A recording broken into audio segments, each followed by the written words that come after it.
Maverick News presents The Rick Walker Show. Defrag your mind.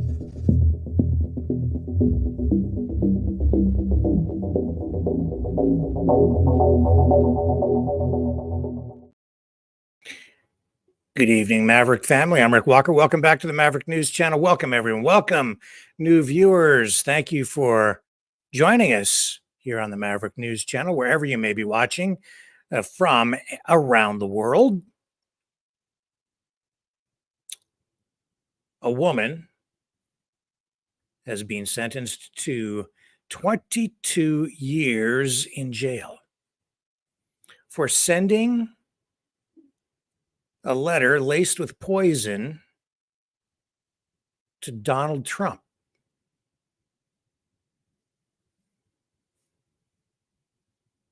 And yet, I see nothing about it on mainstream media, almost nothing. In the United States, it is getting coverage in Canada a little bit because the woman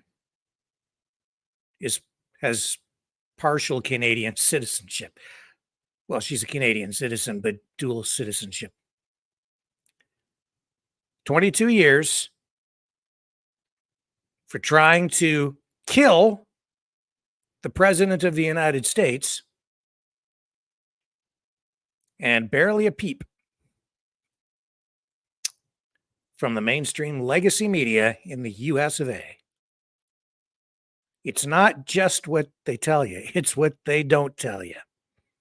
I guess they figure it's just not that important because, it's just Donald Trump. We'll tell you about it here tonight, along with a bunch of other stuff. We have a special guest joining us shortly. Lawyer Mark Alexander will be along to discuss his defense of Rhonda Jubinville, who I'm sure, if you watch this program, you are now very familiar with Rhonda, a counselor here in my hometown who has made international headlines for a few different reasons, but most recently as a freedom fighter. She was opposed to special interest groups flying flags outside government buildings and put forward a motion that was defeated where she wanted only government flags to fly outside government buildings.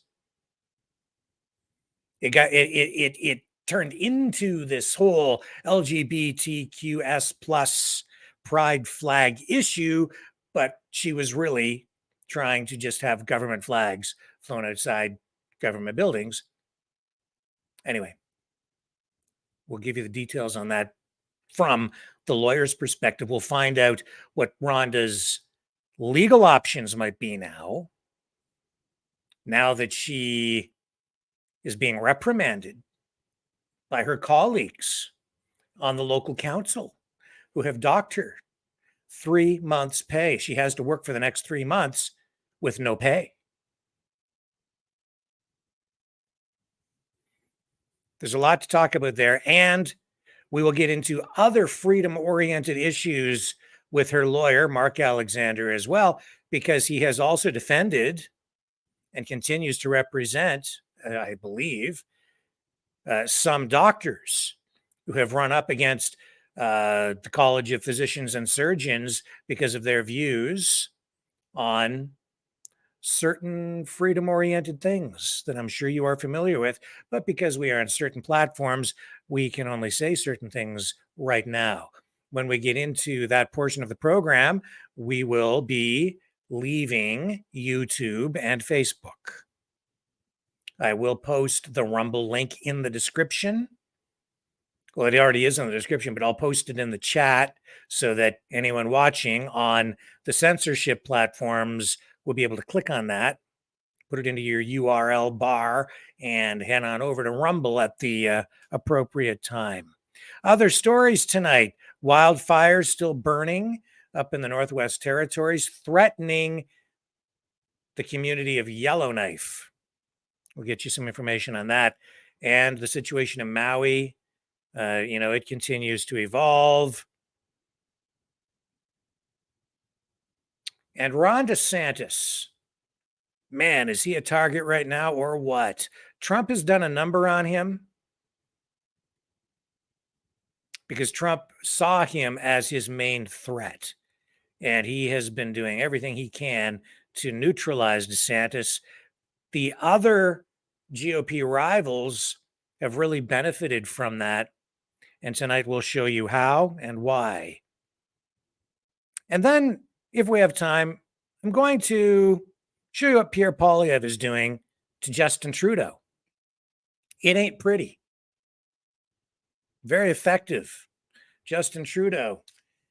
Yeah, he's talk about doing a number on Ron DeSantis.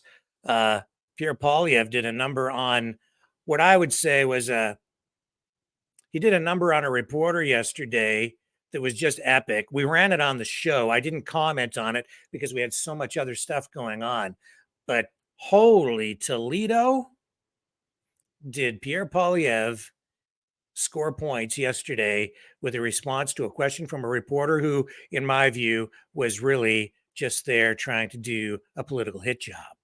And he saw it coming, got out his baseball glove and just caught that fastball and then just threw it right back. It was beautiful. It was a beautiful thing to see. And it hasn't stopped there because Poilievre is ramping up his campaign targeting Trudeau, but he's doing it in a very smart way. And I'll show you what I mean about that when we get to it later on in the broadcast. Also, if you're into cryptocurrencies, Bitcoin, all that kind of stuff, there are certain cryptos that will soon no longer be traded in Canada. And if you have Bitcoin, if you have any kind of crypto and you deal with Binance, you're going to want to stick around because I'm going to talk about that a little bit too. You need to get your money out of there. Toot sweet. Stay with me. I'll be right back with more here on the Maverick News Channel. Don't go away.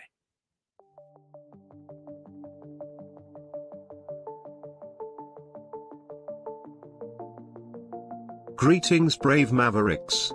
Our quest for truth continues. We go beyond fake news. Together we expose propaganda. Together we pull others out of rabbit holes. We are maverick thinkers. We are all unique individuals, defenders of individual rights and freedoms, credible, trusted, grounded in reality. Maverick News, Maverick News. Defending free speech, Donate at freedomreporters.com. Do it now. Tomorrow may be too late. Maverick News. The world is watching.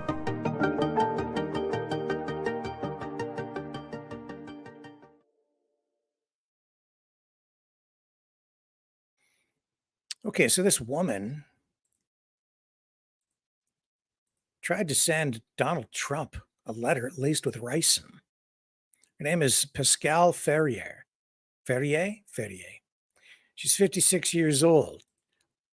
I have to tell you, when you look at this photo, stare into those eyes, scares the living crap out of me. Here, let me show you. It's in the thumbnail, too, for our program tonight. It's our lead story, and it should be,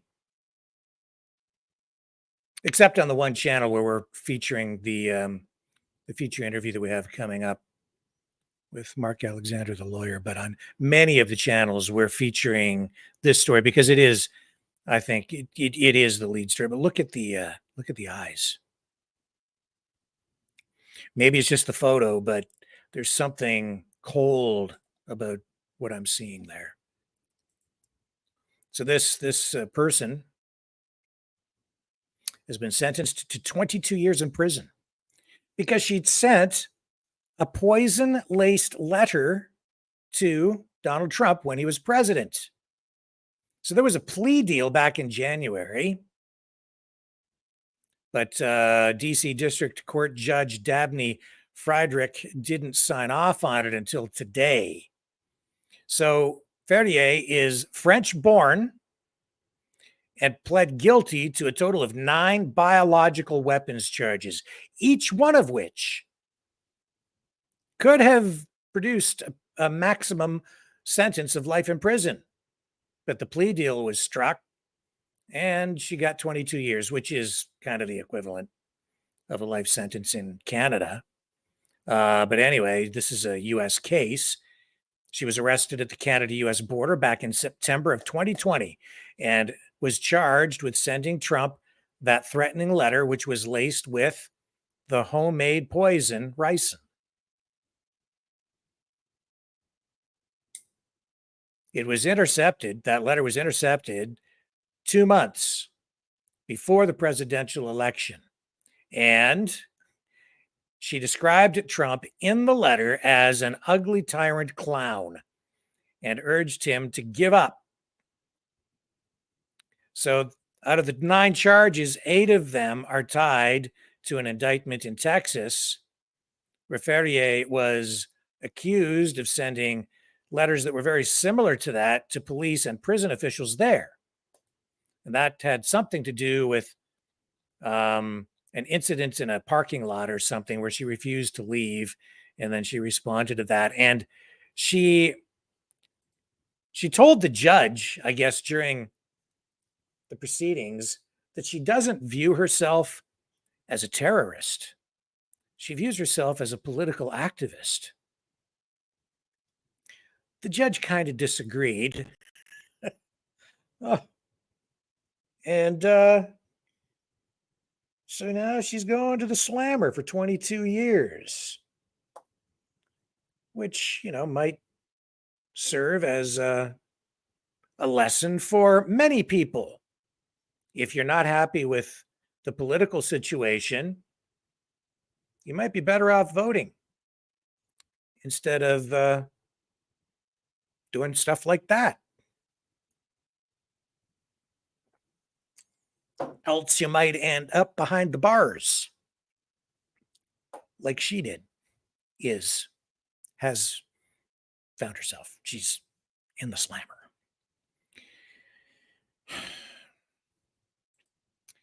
Yeah, I don't know. Would you call that extremist, trying to kill Donald Trump? Remember Kathy Griffin and the head being held up? Comedian, ha ha ha. When people talk about things like that, I don't really find it that funny because, you see, when somebody like Kathy Griffin holds up a head with blood dripping off it, even though it's a fake head of Donald Trump, which was very distasteful to say the least, it does put ideas into people's heads. And I'm not saying that this person was necessarily motivated by that, but something certainly got in this person's head. Anyway, she'll be preoccupied and restrained for quite a while. Won't be hearing too much from that person for at least the next couple of decades, unless they let her out for good behavior or something. And these days, with the way the justice system works, who knows? That could happen. Get out early for good behavior or something. Because the world is weird and upside down. And this isn't really news, but it is kind of reality, twisted upside down. Here's a little sidebar. I just found this online as I was scanning all the social media sites. This post: best female swimmer is a male. Best female cyclist is a male. Best female runner is a male. Best female Jeopardy player is a male. Male wins Woman of the Year. Male wins Women's Beauty Pageant. Yeah. The world is upside down. What can I say? Except that truth is stranger than fiction these days. All right. Trump.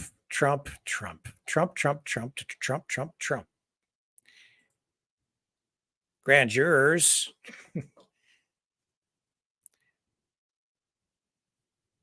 officials in the Trump Georgia case apparently say that they are facing threats after indicting Trump.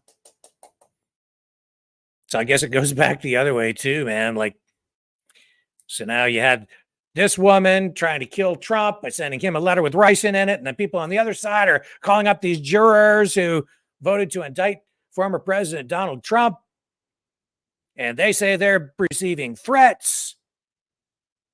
And you can believe it or not. I believe it. I believe people are calling them up, threatening them, because there are a lot of people out there who get crazy ideas in their heads and do things like that. On just politics aside, they're just people who get emotional and really emotionally invested in things. And I believe that it's happened. I believe that it's going on. The Fulton County Sheriff's Office is aware that personal information of members of the Fulton County Grand Jury is being shared on various platforms. That from the Sheriff's Office. In a statement that has been issued, it goes on and says, as the lead agency, our investigators are working closely with local, state, and federal law enforcement agencies to track down the origin of threats in Fulton County and other jurisdictions. They're taking the matter very seriously, as they should, and are coordinating with our law enforcement partners to respond quickly to any credible threat and to ensure the safety of those individuals who carried out their civic duty, the statement continued. So the FBI is also investigating. Well, I don't know how much good that will do.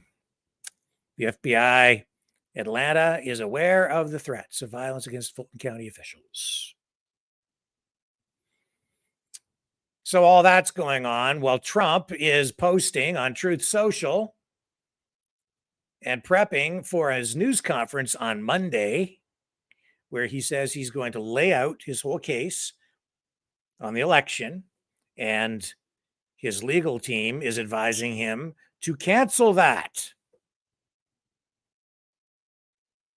But he won't. He won't. It's not his style. He'll embrace it and everything that comes with it. Oh yeah, he'll do his news conference on Monday. Of that you can be sure. Doesn't matter what his lawyers tell him to do. The smart thing to do from a legal perspective is to shut up. But he ain't going to do that. Nope, not Donald Trump. Not Donald Trump. And, I can, again, only say so much here on this channel. So I'm going to save some of this stuff from Trump for a little later in the broadcast. What we'll talk about right now, because some of it's pretty colorful, and we'll get into the other candidates as well and their response to all of this. What we're going to get into right now is this wildfire thing out of the Northwest Territories in Canada. Bad situation there still.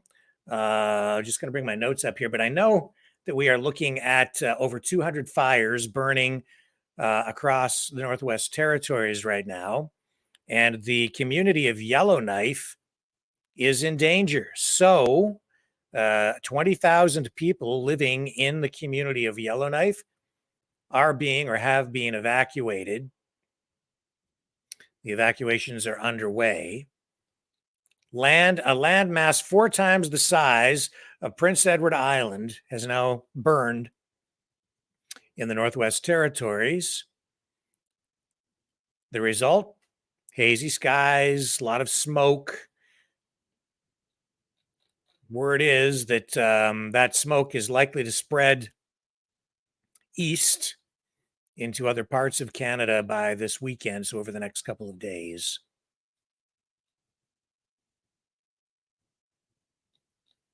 And here's a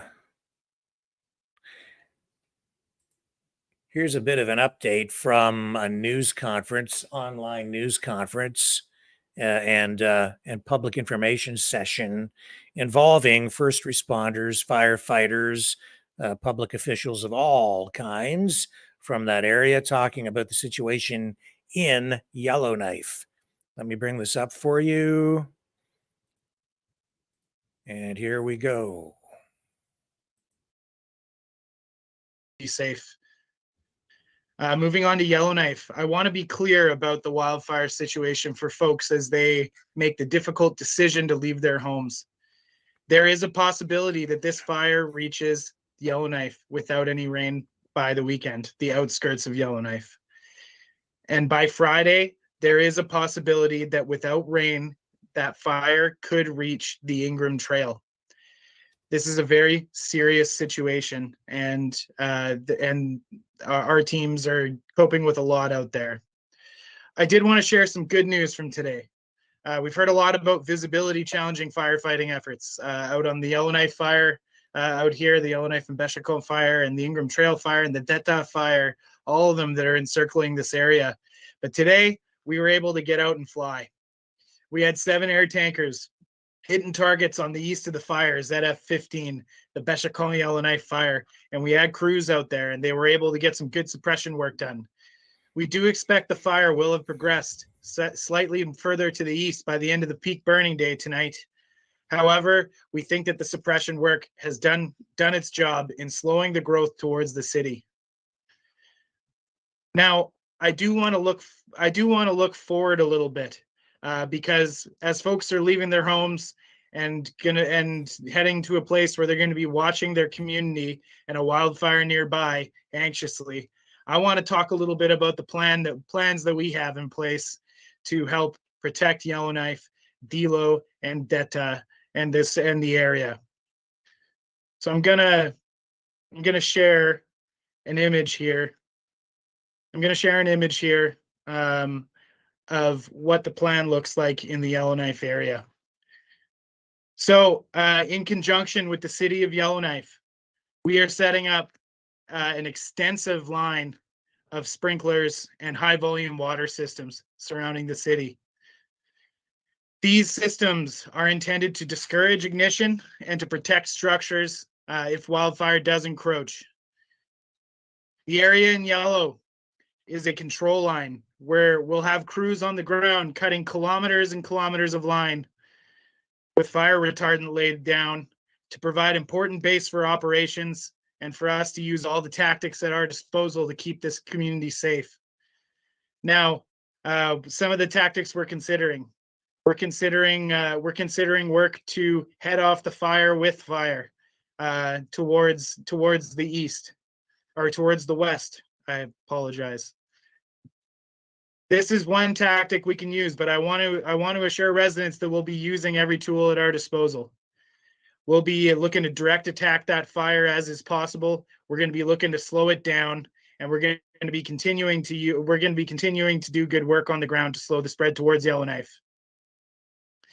Now, I want to stress the importance of the city of Yellowknife in this plan.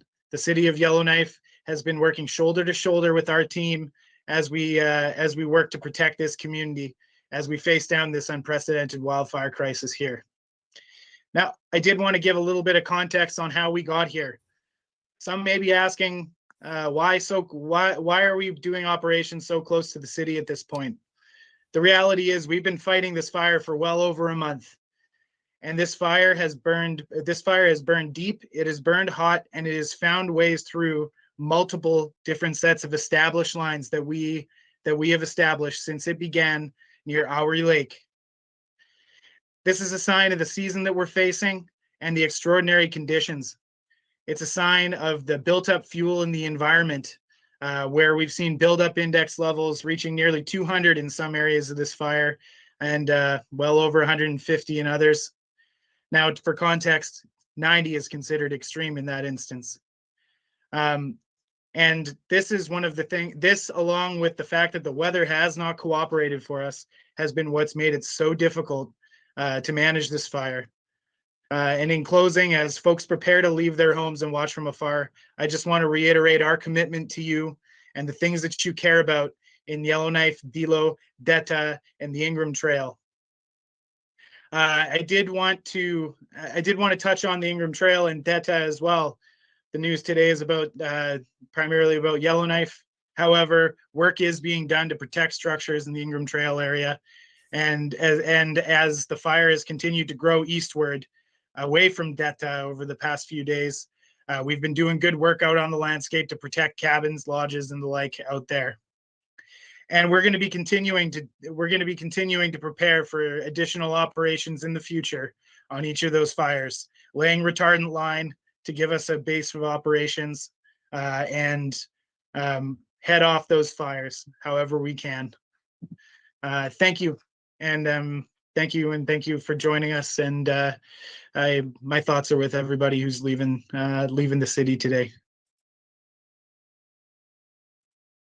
Yeah. Yeah, very serious situation there still.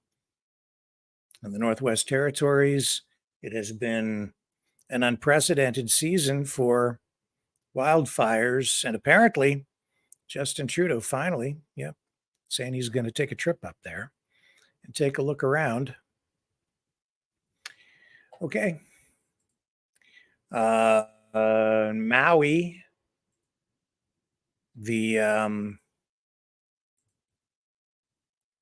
the people in charge there are defending the decision to not use sirens during the deadly wildfire there.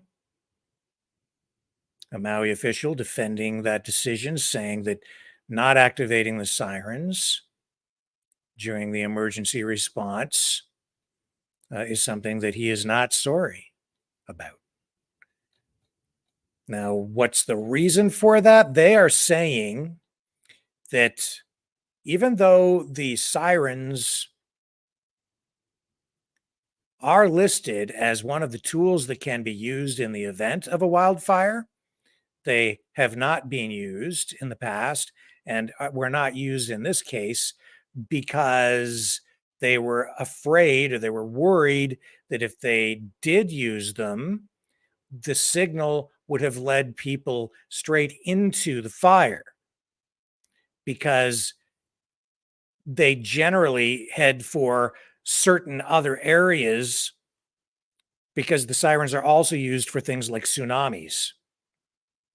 And so they're saying that if they had used the sirens, people may have not interpreted the signal properly, and they would have run straight into the fires instead of away from the fires.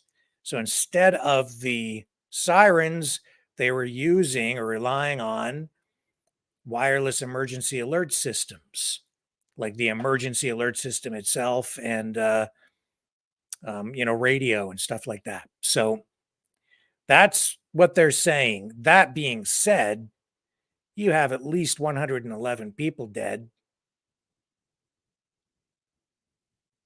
That number probably will continue to increase.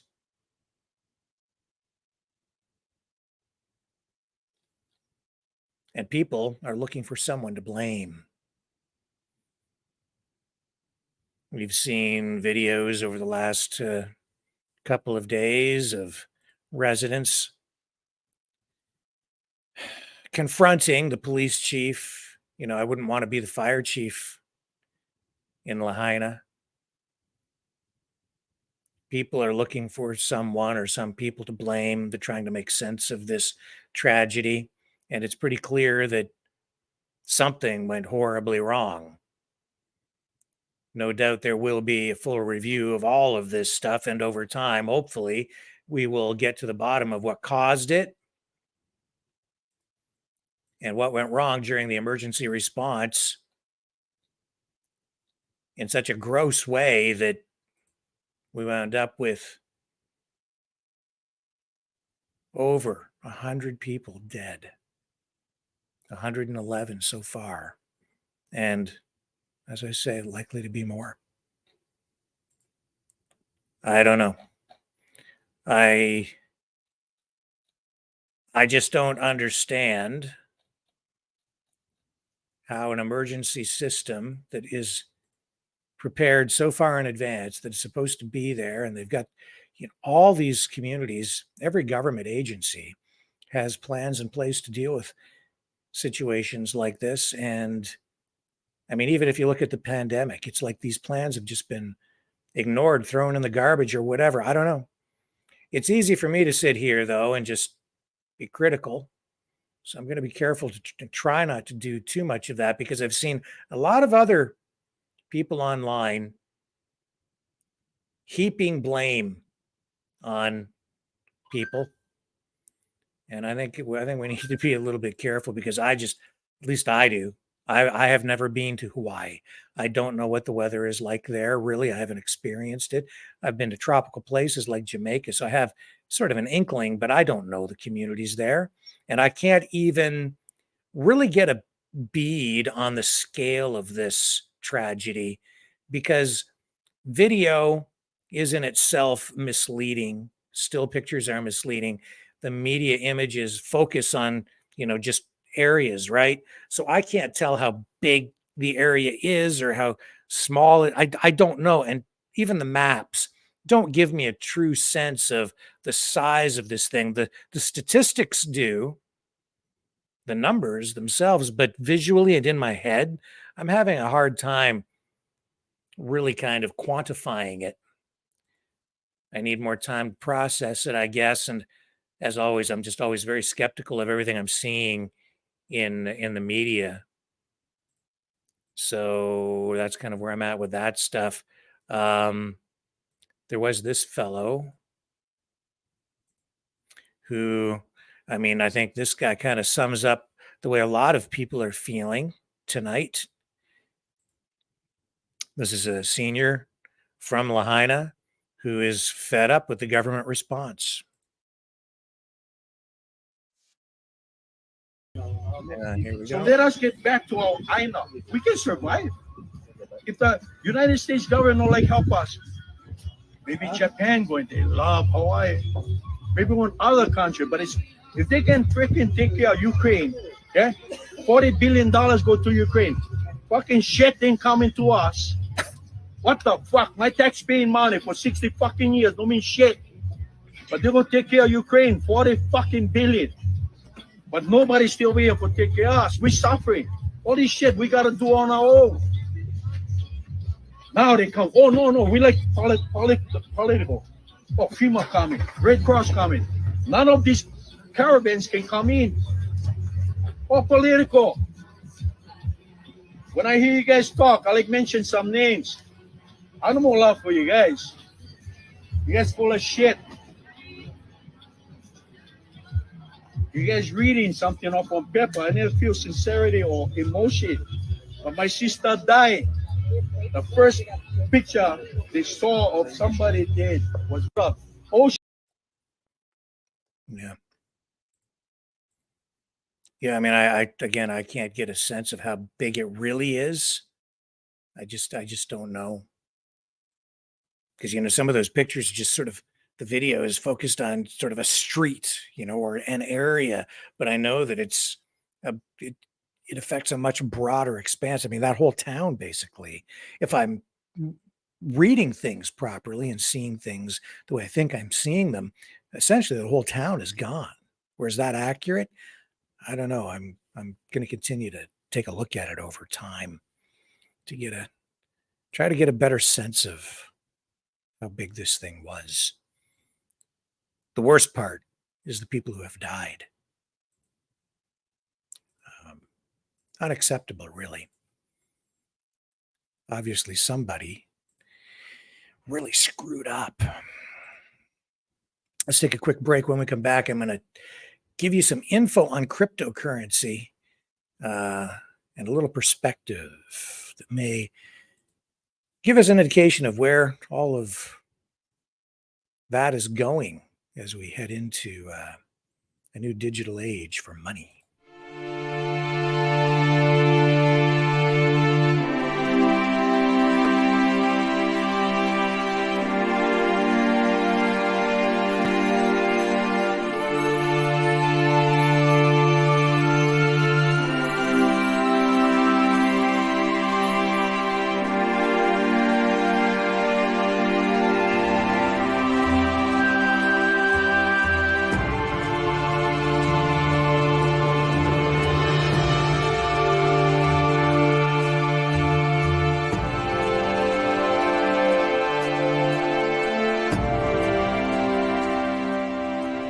Maverick News. The world is watching.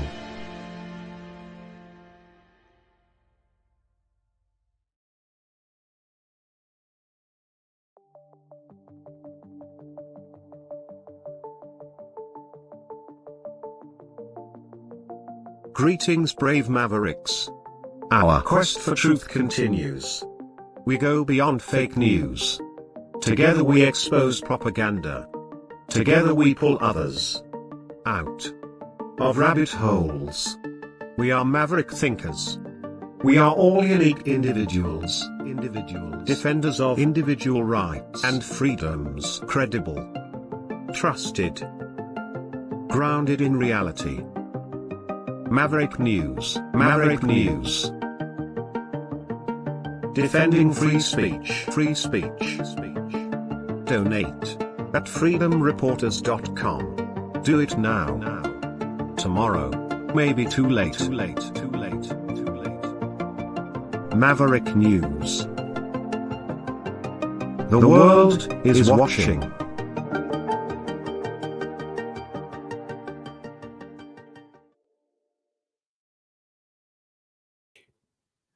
I am beginning to think Canada may be the most crypto unfriendly country in the world. I received this notification just a short time ago from Coinbase, as many others have this evening.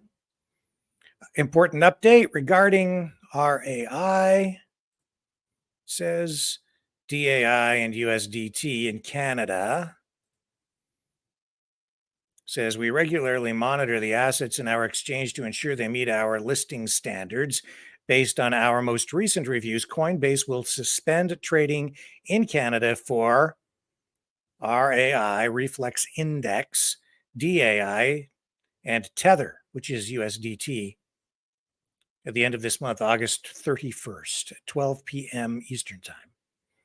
The trading suspension will not affect customers' access to those cryptos, those crypto wallets, which will remain available for deposit and withdrawal functionality after the trading suspension. So they're not going to carry those on their exchange anymore. What is that all about? Well,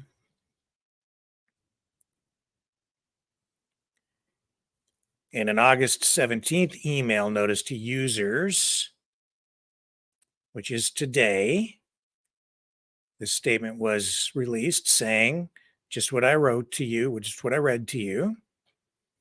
And this is a response to, I believe, Canadian government regulations.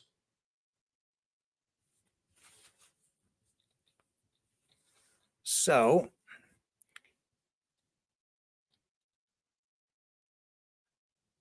earlier this year, fellow digital asset exchange Crypto.com delisted Tether. The Ontario Securities Commission banned Tether in 2021, though it never explained the rationale behind the ban.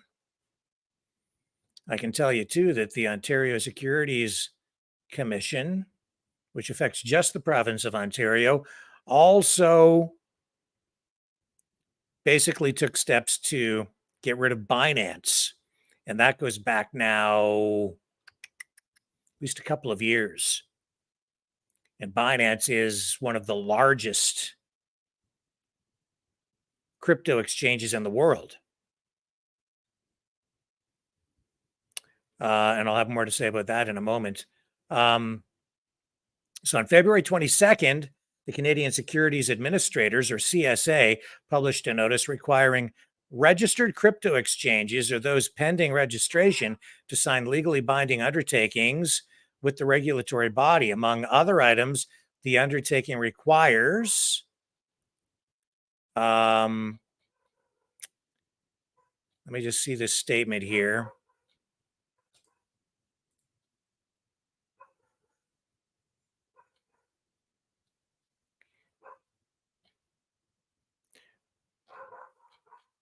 Well, they are looking at these cryptos as there are regulations in place now that basically put real restrictions on how crypto can be used in Canada, how investors can or cannot buy, sell, trade. So there are real restrictions, for instance, on margin trading now and leveraging investments in cryptocurrency. So Tether is a stable coin backed by fiat reserves. Meanwhile, DAI exists as a hybrid between a fiat and algorithmic stablecoin, and RAI, on the other hand, is an algorithmic stablecoin. It's not pegged to any particular asset. Currently, the only stablecoin approved in Canada by the Federal Regulatory Agency for listing on centralized crypto exchanges is USD coin. So, with those new regulations in place, the crypto exchange OKX withdrew from Canada back in June. And this is what I'm getting at too, Binance, that pulled out of Ontario not long ago. Well, maybe what is it, 2 years already? Maybe they pulled out of Ontario. Now they're going to pull right out of Canada completely by the end of next month. That's a pretty serious blow to this new, I would say, economic culture of cryptocurrency. Binance is actually the largest crypto trading platform. And now they're pulling out of Canada. Now, in Canada, some people are speculating, thinking that Binance is doing this because they want to try to put pressure on Canadian regulators, on the government, using their size in order to get concessions or rule back some of these regulations that are going to be governing cryptocurrency trading. But in Canada, Binance is only the third largest cryptocurrency exchange. So it's not really clear how much leverage they really will have with the government. And honestly, I don't think the government gives a darn. I think they're glad to see Binance go. Binance is, I believe, based in China. I did use Binance to dabble with a little bit of cryptocurrency to educate myself and learn how it works when they were legally allowed to still trade in Ontario. But the regulations became very restrictive. They shut everything down in Ontario. I can tell you that I was relieved that they allowed people to still withdraw all of their funds. It was not a scam, so you could get all your Bitcoin out. And the safest way to deal with crypto is to not leave it in an exchange like that, because when your money or your cryptocurrency is in a digital wallet that is attached to a cryptocurrency exchange, it's still vulnerable to loss. If the exchange folds, then your money or your crypto is gone. So the best thing to do is get a hard wallet, something that's separated, that only you have the codes to, sort of like a wallet that you put in your back pocket, but it's digital. And then all the codes are on that device, which is what I have too. Not that I have very much. I only have maybe $200 or something in cryptocurrency on my hard wallet, but there are a few different ways to do that. So the bottom line is Binance is leaving the country, and they have announced this. They're telling people, and they are telling everyone that they will stop operations in Canada by September 30th. Now, there will be provisions in place to allow people to withdraw their funds, their crypto. But my advice to you is that with this coming, you want to get your money out of there to protect yourself. Get your crypto out. If you have any with Binance, get it out of there. Well, the getting's good. Not that they seem to be in any kind of financial distress, but we've seen other crypto exchanges fold up. So it might be a wise thing to address that just the way I said. So that's that. What else do we have for you tonight? It is now 6:47. We're going to have to jump off YouTube and Facebook, I think, because we're going to start getting into some subject matter here that, I'm just not sure where it is going to go. I guess I could run. I don't want to run these clips of Trump addressing the election stuff on YouTube or Facebook. They may not like what he has to say. So let me get you guys the Rumble link, and I'll post it in the chat. It is in the description as well, but here, this one will take you directly to tonight's programming. Here's the main Rumble page. Chat in there. Below Mavericks. And I'll put the URL in the chat over here, so everybody can follow us over to Rumble. Rumble link.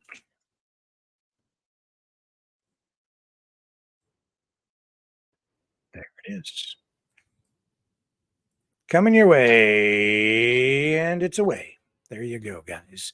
So if you want to continue watching the show, and I hope you do, click on the Rumble link, follow us over there, subscribe as well. Subscribe over on Rumble. If you're on YouTube right now, you can still subscribe on the YouTube channel. We will still be broadcasting on here, but just less when we start getting into some of these other areas because of censorship issues. We will be going over to Rumble. And we are still on Odyssey and Twitch and, a few others as well. But Rumble is the big one. That's where we need to be, folks. That's where we need to be.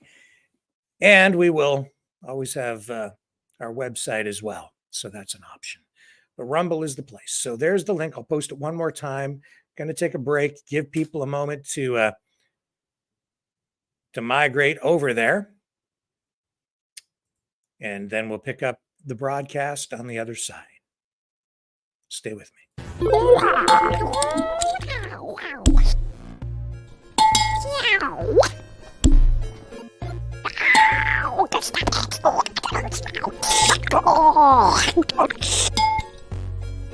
Exile. The Knights of Malta. Maverick News. Join us. The world is watching.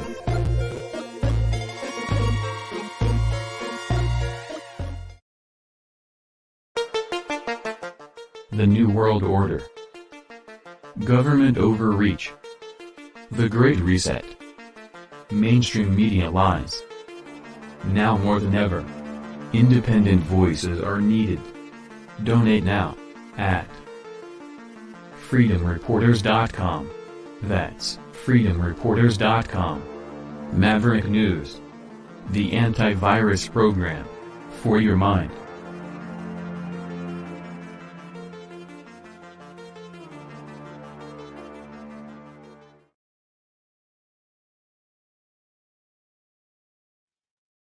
Okay, time to leave Facebook and YouTube. Sorry, Facebook and YouTube. Gotta go. See you guys over on Rumble. There's one YouTube destination gone. And here's another YouTube destination